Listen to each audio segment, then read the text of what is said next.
संभल में हो रही हिंसा का असली जिम्मेदार कौन? आखिर किसने भड़काई संभल में इतनी बड़ी हिंसा? संभल हिंसा का मास्टरमाइंड कौन है? किसने बरसाए पुलिस पर अंधाधुंध ईंट और पत्थर? क्या है इस घटना की पूरी कहानी? आइए जानते हैं सिलसिलेवार तरीके से। कैला देवी मंदिर के महंत ऋषिराज गिरी महाराज ने दावा किया कि संभल की शाही मस्जिद हरिहर मंदिर है। महंत ऋषिराज गिरी महाराज ने 19 नवंबर को सिविल कोर्ट में एक याचिका दायर कर सर्वे की मांग की कि मस्जिद का सर्वे किया जाए। यहां पे पुराना मंदिर था। कोर्ट ने 7 दिनों के भीतर सर्वे करवाने के आदेश दिए और टीम से वीडियोग्राफी और फोटोग्राफी सहित रिपोर्ट जमा करने को कहा। अदालत ने रमेश सिंह राघव को एडवोकेट कमिश्नर बनाया। रविवार को जब सर्वे टीम सुबह सुबह जामा मस्जिद पहुंची तो लोगों की भीड़ जमा होने लगी। कुछ ही देर में हजारों की भीड़ इकट्ठा हो गई और धीरे धीरे स्थिति नियंत्रण से बाहर जाने लगी। पुलिस ने समझाने की पूरी कोशिश की और भीड़ से शांति बनाए रखने की अपील की, लेकिन पुलिस की किसी ने भी एक नहीं सुनी। उन्मादी भीड़ ने पुलिस की एक भी नहीं सुनी। जैसे जैसे समय बीत रहा था स्थिति बेकाबू होती चली गई और मजबूरन पुलिस को लाठीचार्ज करना पड़ा। लेकिन आक्रोशित भीड़ तो ऐसा लग रहा था हिंसा भड़काने के पूरे फिराक में आई थी और शायद कोई बड़ा प्लान पहले से ही बनाकर आई थी। अचानक गलियों से एक साथ सैकड़ों की तादाद में ईंट गुटखे पुलिस की तरफ आने लगे। पुलिस जब तक कुछ समझ पाती कई पुलिसकर्मी घायल हो चुके थे। पुलिस के पास अब फायरिंग और आंसू गैस के गोले दागने के अलावा पुलिस के पास अब कोई ऑप्शन नहीं बचा था। पुलिस ने आंसू गैस के गोले छोड़े, हवाई फायरिंग की। उसके बाद भी हिंसा थमने का नाम नहीं ले रही थी। उल्टे अब पत्थरबाजों की तरफ से लगातार फायरिंग होने लगी थी। इसी फायरिंग के दौरान 3 पत्थरबाजों की गोली लगने से दर्दनाक मौत हो गई, जिसके बाद स्थिति नियंत्रण में आई। अब सवाल उठता है कि संभल में हुई हिंसा का असली जिम्मेदार आखिर कौन है? किसने इस हिंसा को भड़काया जिसके कहने पर संभल में इतनी बड़ी हिंसा और बवाल हुआ? क्या यह हिंसा प्री प्लान थी? क्या पहले से ही तैयारी बनाकर रखी जा चुकी थी कि जब सर्वे की टीम आएगी तो पत्थरबाजी करनी है और पुलिस पर हमला बोलना है, पुलिस की गाड़ियों को आग के हवाले कर देना है? पहले यहां की राजनीति को समझने की कोशिश करते हैं। संभल लोकसभा सीट से सपा प्रत्याशी जियाउर रहमान बर्क ने सांसदी का चुनाव यहां से जीता और जीत दर्ज की।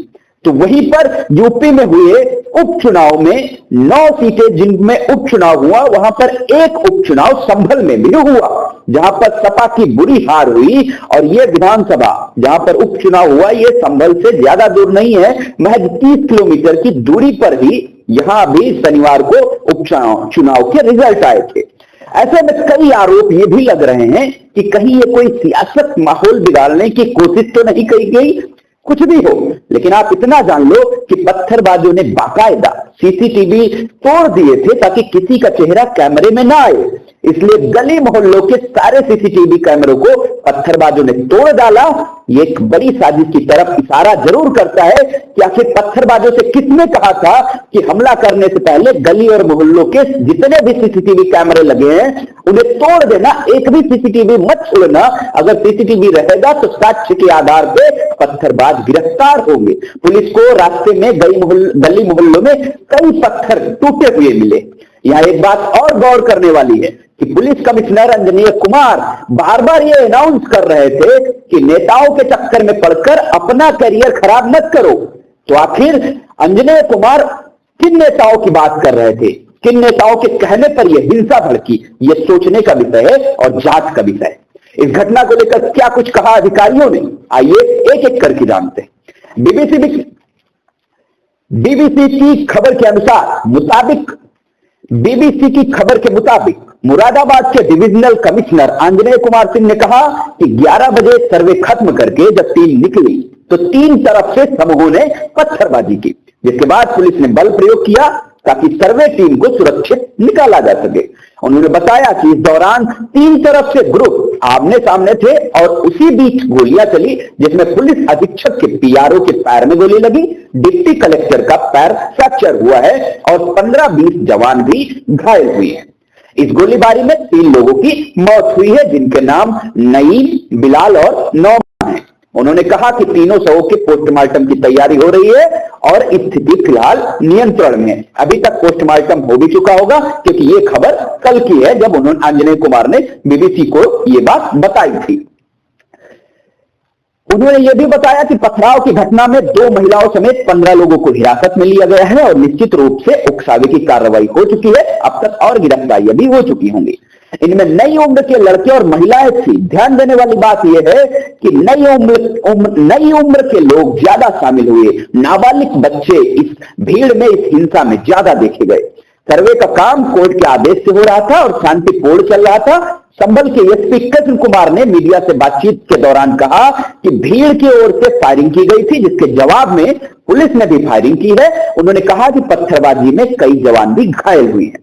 वहीं पर वरिष्ठ पुलिस अधिकारियों ने बताया कि संभल में आला पुलिस और अन्य अधिकारी मौजूद हैं और हालातों पर नजर बनाए रखे हुए हैं। रविवार की घटना के बारे में पुलिस अधीक्षक कृष्ण कुमार ने बताया कि थाना कोतवाली संभल क्षेत्र में कोर्ट के आदेश पर सर्वे कराया जा रहा था। सर्वे शांतिपूर्वक चल रहा था। कई गलियों से निकलकर लोग आए और अचानक पुलिस पर पथराव किया। लाठीचार्ज कर भीड़ को खदेड़ दिया गया था। पथराव कर रहे लोगों पर आंसू गैस भी छोड़ी गई और संभल में धारा 144 लागू है। साथ ही साथ में इंटरनेट भी बंद कर दिया गया है। एसपी कृष्ण कुमार ने कहा, जिन लोगों ने भीड़ को उकसाया है उनकी सीसीटीवी के माध्यम से पहचान की जाएगी और सख्त से सख्त कार्रवाई की जाएगी। ऐसी कार्रवाई होगी कि ये लोग याद रखेंगे। संभल में पत्थरबाजी पर उत्तर प्रदेश के डीजीपी प्रसाद कुमार ने समाचार एजेंसी एएनआई से बातचीत में कहा कि कुछ असामाजिक तत्वों ने पत्थरबाजी की है। पुलिस और अन्य वरिष्ठ अधिकारी मौके पर मौजूद है। हालात काबू में है। पुलिस पत्थरबाजी करने वालों की पहचान कर उन पर उचित कार्रवाई करेगी। क्या कुछ कहा इस हिंसा पर नेताओं ने? आइए एक एक करके उन्हें भी जानते हैं कि आखिर नेताओं ने, विपक्ष ने और पक्ष ने क्या क्या कहा। उत्तर प्रदेश के उप मुख्यमंत्री केशव प्रसाद मौर्य ने संभल मामले पे कहा है कि जो भी अदालत के आदेश के पालन में बाधा डालेंगे उनके खिलाफ कानून अपना काम जरूर करेगा। उन्होंने कहा, न्यायालय के आदेश का पालन कराना सरकार और पुलिस प्रशासन की जिम्मेदारी है। उसे कराया जाएगा। जो न्यायालय के आदेश के पालन में बाधा डालेंगे उनके खिलाफ कानून अपना काम जरूर करेगा। वहीं बीजेपी प्रवक्ता राकेश त्रिपाठी ने एक वीडियो जारी कर कहा कि संभल में सर्वे के लिए कोर्ट कमिश्नर की टीम पहुंची थी। टीम पर पथराव करना दर्शाता है कि आपका संविधान में विश्वास नहीं है, देश की न्यायपालिका में विश्वास नहीं है, कानून में विश्वास नहीं है। राकेश त्रिपाठी ने लोगों से अपील की कि संभल में शांति व्यवस्था बनाए रखें और किसी भी स्थिति में कानून को अपने हाथ में बिल्कुल मत लें। वहीं पर बहुजन समाज पार्टी की प्रमुख मायावती ने संभल की घटना के लिए योगी आदित्यनाथ के प्रशासन को जिम्मेदार बताया है। उन्होंने कहा, जो कुछ भी संभल में हो रहा है वो अति निंदनीय है। ये काम दोनों पक्षों को साथ में लेकर शांति से किया जाना था, जो नहीं किया जा रहा है। मायावती ने यह भी कहा कि संभल में जो बवाल और हिंसा हो रही है उसके लिए शासन प्रशासन दोनों जिम्मेदार हैं। साथ ही उन्होंने लोगों से शांति बनाए रखने की अपील की है। तो वहीं पर अखिलेश यादव ने एक्स पर पोस्ट करते हुए कहा कि सर्वे के नाम पर तनाव फैलाने की साजिश की गई है। सर्वोच्च न्यायालय तुरंत संज्ञान ले इस मामले पर। जो अपने साथ सामाजिक सद्भाव बिगाड़ने के उद्देश्य से नारेबाजों को ले गए, उनके खिलाफ शांति और सौहार्द बिगाड़ने का मुकदमा दर्ज हो और उनके खिलाफ बार एसोसिएशन भी अनुशासनात्मक कार्रवाई और दंडात्मक कार्रवाई करे। उत्तर प्रदेश शासन प्रशासन से न कोई उम्मीद थी और न है। कुल मिलाकर इस तरीके की घटनाएं देश और समाज के लिए एक अभिशाप है। इनके रहते देश और समाज में विकास कर पाना संभव है। सोचने वाली बात यह है कि जब पुलिस अपना काम कर रही थी, जब कोर्ट ने आदेश दिया था कि मस्जिद का सर्वे होना है, तो फिर इस उन्मादी भीड़ को पुलिस पर पथराव करने की क्या जरूरत थी? लगभग 4 ट्राली से ज्यादा, जिस तरीके से सूत्रों ने बताया है, 4 ट्राली से ज्यादा ईंट और पत्थर उन गलियों से बरामद हुए जहां पर उन्मादी भीड़ पत्थर बरसा रही थी पुलिस पर। अब सोचने वाली बात है कि अगर उत्तर प्रदेश जहां के मुख्यमंत्री योगी आदित्यनाथ हैं, जो ये कहते हैं कि दंगाई अब बिलों में छुप गए हैं, तो ये दंगाई कहां से आ रही हैं? क्या पूरी तरीके से दंगाइयों पर क्या पूरी तरीके से दंगाइयों पर अभी भी लगाम नहीं लगी है? आखिर कौन है इस हिंसा के पीछे? इसकी पूरी जांच होनी चाहिए। इसी के साथ नमस्कार, मिलते हैं अगली खबर के साथ। तब तक के लिए देखते रहें तेजी से उभरकर मीडिया जगत में अपनी पहचान बनाने वाला न्यूज चैनल खबरों पर पैनी नजर, जहां हर खबर आपको मिलेगी पूरी सच्चाई के साथ।